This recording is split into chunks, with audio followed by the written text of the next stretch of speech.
एक बात समझ में नहीं आता कि बिजी वक्त हो गया है या फिर इंसान। नमस्कार दोस्तों, मैं ज्योतिष आचार्य वासुदेव मिश्रा आपका अपने चैनल सत्य की खोज में हार्दिक अभिनंदन करता हूं।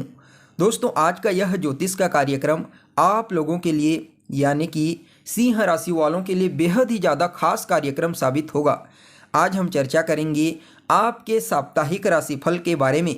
जी हाँ दोस्तों, हर बार की तरह इस बार भी मैं आपको बताऊंगा आप लोगों के लिए कैसा रहेगा आपके जीवन काल का 11 दिसंबर से लेकर 17 दिसंबर के मध्य का समय। जी हाँ, संपूर्ण साप्ताहिक राशिफल के बारे में चर्चा करेंगे, जिसमें ग्रहों की स्थिति के आधार पर आपको किस प्रकार का परिणाम आने वाले 7 दिनों में मिलेगा और जो ग्रह नेगेटिव रूप से आपको प्रभावित करेंगे उसे अपने फेवर में करने के लिए आपको क्या उपाय करना चाहिए, हर एक जानकारी आपको बताएंगे। इसलिए कार्यक्रम को बिना मिस किए अंत तक देखिए। और अगर आप अपनी जन्म कुंडली पर हमसे परामर्श लेना चाहते हैं तो वीडियो के अंदर और डिस्क्रिप्शन बॉक्स में आपको नंबर मिल जाएगा, जहां से आप संपर्क करके अपनी जन्म कुंडली का विस्तार के साथ विश्लेषण करवा सकते हैं। तो दोस्तों देखिए, साप्ताहिक राशिफल में मुख्य रूप से चंद्रमा के गोचर की गणना की जाती है, क्योंकि चंद्रमा को शास्त्र में मन का कारक ग्रह कहा गया है। जो कुछ भी हम सोचते हैं, जो कुछ भी हम समझते हैं, उसे ही अपने जीवन में इम्प्लीमेंट करने का प्रयास करते हैं, चाहे कार्य क्षेत्र में हो, पारिवारिक जीवन में हो या फिर सामाजिक जीवन में। इसलिए चंद्रमा के गोचर की गणना बेहद ही आवश्यक है। अगर इस सप्ताह चंद्रमा की स्थिति के बारे में बात की जाए तो सप्ताह के शुरुआत में 11 और 12 तारीख को चंद्रमा वृश्चिक राशि में गोचर करेंगी, और वृश्चिक राशि जो होती है वह चंद्रमा की नीच राशि होती है, जिसकी वजह से थोड़ा सा टेंशन तनाव की स्थिति पैदा हो सकती है। हालांकि यहाँ पर मंगल का भी मौजूदगी यहाँ पर नीच भंग राजयोग का निर्माण करेगा, जिसकी वजह से काफ़ी हद तक आपको टेंशन और तनाव से मुक्ति मिलने की प्रबल संभावना है। तो वहीं सप्ताह के मध्य में 13 और 14 तारीख को चंद्रमा धनु राशि में गोचर करेंगे, जो देवगुरु बृहस्पति की मूल त्रिकोण राशि होती है।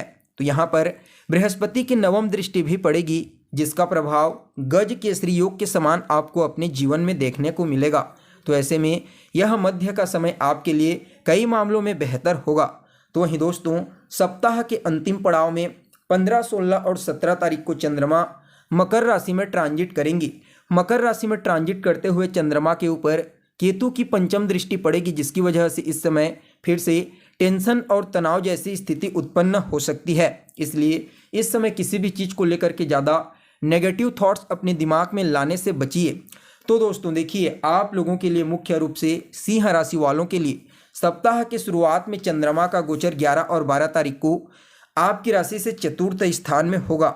तो ऐसे में भूमि, भवन, मकान, वाहन से संबंधित जितने भी चीज़ें हैं उन सभी से संबंधित आपको शुभ समाचार की प्राप्ति होगी।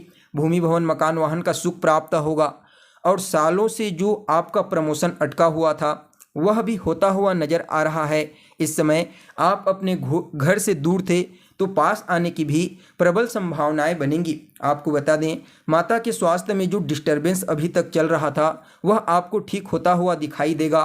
खानदानी संपत्ति का लाभ मिलेगा, और जो लोग आपके अधीन कार्य करते हैं, जो अभी तक आपके फेवर में नहीं थे, वह भी इस बार आपके फेवर में आते हुए दिखाई देंगे। कर्म क्षेत्र पर उच्च दृष्टि पड़ने के कारण नई नौकरी व्यापार में वृद्धि होगी। सीनियर से तालमेल अच्छा होगा। पिता के साथ भी संबंधों में मधुरता आएगी, और इस समय आपके आत्मविश्वास, कॉन्फिडेंस लेवल में भी आपको बूस्टिंग देखने को मिलेगी। तो वहीं दोस्तों, जीवन साथी की तरफ थोड़ा आपका झुकाव हो सकता है। साथ ही साथ कर्म क्षेत्र पर चंद्रमा की दृष्टि पड़ने के कारण आप मोटे कर्ज से भी मुक्त होंगे। तो वहीं विदेश यात्रा से संबंधित कोई प्रॉब्लम थी, चाहे वीज़ा से रिलेटेड हो या फिर कोई डॉक्यूमेंट्री से रिलेटेड, तो वह परेशानी दूर होती हुई आपको नज़र आएगी। और सबसे बड़ी सफलता क्या होगी कि इस समय आप अपने जीवन में व्यर्थ के केस मुकदमों से बचते हुए नजर आएंगे। तो वहीं दोस्तों, सप्ताह के मध्य में यानी कि 13 और 14 तारीख को चंद्रमा का जो गोचर है वह आपकी राशि से पंचम भाव में होगा, जिसकी वजह से संतान पक्ष को लेकर के थोड़ी सी जो डिस्टरबेंस थी, जो परेशानियां अभी तक चल रही थी, संतान के करियर को लेकर के हो या फिर उसके स्वास्थ्य को लेकर के, वह ठीक होता हुआ नज़र आएगा। संतान कंसीव से रिलेटेड कोई गुड न्यूज़ की प्राप्ति आपको होगी। धन प्राप्ति के बेहतर ऑप्शन आपके लिए खुलते हुए नजर आएंगे। कहीं पर भी अगर आपका पैसा फंसा हुआ है तो वह भी आपको निकलता हुआ दिखाई देगा। लव लाइफ में बहुत ही बेहतर सुधार होगा। शेयर मार्केट में भी कुछ हद तक लाभ की संभावनाएं दिखेंगी। इसके अलावा अगर आपका कोई इंटरव्यू है या फिर किसी भी प्रकार का कोई रिजल्ट आने वाला है तो वह भी आपके फेवर में होगा। तो वहीं दोस्तों, अभी तक अगर संतान से दूरियां बनी हुई थी या फिर किसी भी प्रकार की मतभेदता की स्थिति थी संतान के साथ, तो उसमें भी बहुत हद तक सुधार होने का योग बना हुआ है। ओवरऑल इस समय आपको संतान का सपोर्ट मिलेगा, उसे अपने कार्य क्षेत्र में सफलता की प्राप्ति होगी। विद्यार्थियों के लिए भी समय उत्तम रहने वाला है। आपको अपने उच्च सीनियर्स का, अपने टीचर्स का पूर्ण सहयोग प्राप्त होगा। तो वहीं दोस्तों, कहीं ना कहीं आपकी सफलता में भी जो बाधाएं उत्पन्न हो रही थी, जो भी प्रॉब्लम अभी तक आपको सफल बनाने से रोक रही थी, उन सभी प्रकार की समस्याओं को आप खत्म करते हुए, सभी प्रकार की चुनौतियों का सामना करते हुए बड़ी तेज़ी से आप अपने जीवन में आगे बढ़ने का प्रयास करेंगे। यानी कि यह जो सप्ताह रहने वाला है आपके जीवन में एक नई दिशा आपको प्रदान करेगा, क्योंकि देवगुरु बृहस्पति का प्रभाव भी इस सप्ताह आपके जीवन में प्रबल रूप से देखने को मिलेगा, जिसकी वजह से कई मामलों में आपको सकारात्मक रिजल्ट की प्राप्ति होगी। तो वहीं दोस्तों, अगर सप्ताह के अंतिम पड़ाव के बारे में बात की जाए तो 15, 16 और 17 तारीख को चंद्रमा का जो गोचर है वह आपकी राशि से छठे स्थान में होगा। यहाँ पर पहले से ही केतु का प्रभाव है, जिसकी वजह से इस समय आपको थोड़ा सावधान रहने की आवश्यकता है। सबसे ज़्यादा अपनी सेहत को लेकर के, जी हाँ, स्वास्थ्य को लेकर के थोड़ी बहुत परेशानी हो सकती है। इस मामले में ध्यान दीजिए। इस समय खर्च भी आपके बढ़ सकते हैं। एक्स्ट्रा एक्सपेंस के चांसेस प्रबल रूप से दिखाई दे रहे हैं। कर्म क्षेत्र में भी कुछ गुप्त शत्रु पैदा होने की प्रबल संभावना नजर आ रही है।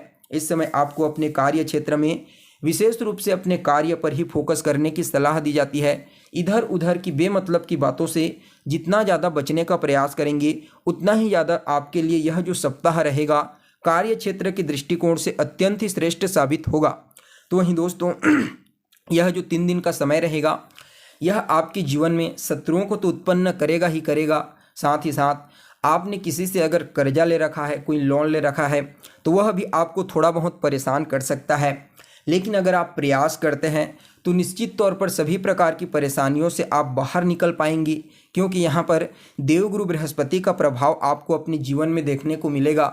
देवगुरु बृहस्पति चंद्रमा के ऊपर जब दृष्टि डालेंगे तो यह आपके मन को स्थिर करेंगे, जिसकी वजह से आप टेंशन तनाव से तो बचने का प्रयास करेंगे ही करेंगे।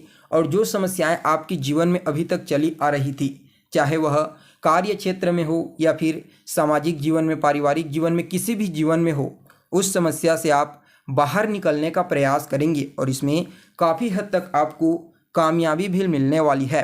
तो वहीं दोस्तों, यहाँ पर छठे स्थान पर गोचर करते हुए चंद्रमा केतु के प्रभाव से प्रभावित होंगे, तो ऐसे में मामा पक्ष से भी थोड़ी बहुत डिस्टर्बेंस पैदा हो सकती है। खुद की पर्सनल लाइफ के बारे में किसी दूसरे को नहीं बताएं तो आपके लिए बेहतर होगा। इस समय धन से संबंधित कुछ अच्छे विचार आपके मन में, यानी कि कुछ अच्छी चीज़ें आपके फेवर में आती हुई दिखाई दे रही हैं। यानी कि धन से संबंधित कोई भी समस्याएं आपको इस समय नहीं होगी और आपका फंसा हुआ पैसा भी आपको मिलेगा। विदेश यात्रा को लेकर के लाभ की संभावनाएं बनेंगी। कुल मिलाकर के देखा जाए तो कुछ मामलों को छोड़ करके यह सप्ताह आप लोगों के लिए, सिंह राशि वालों के लिए अत्यंत ही श्रेष्ठ साबित होने वाला है। फिर भी पूरे सप्ताह को बेहतर बनाने के लिए रोजाना आपको आदित्य हृदय स्तोत्र का पाठ करना चाहिए। इससे पूरा सप्ताह आपके अनुकूल साबित होगा और आपको लाभ के अवसर प्राप्त होंगे। तो दोस्तों, कैसी लगी आपको जानकारी, कमेंट करके बताइए। फिर मिलते हैं एक नए और ताज़ा एपिसोड में। तब तक के लिए नमस्कार।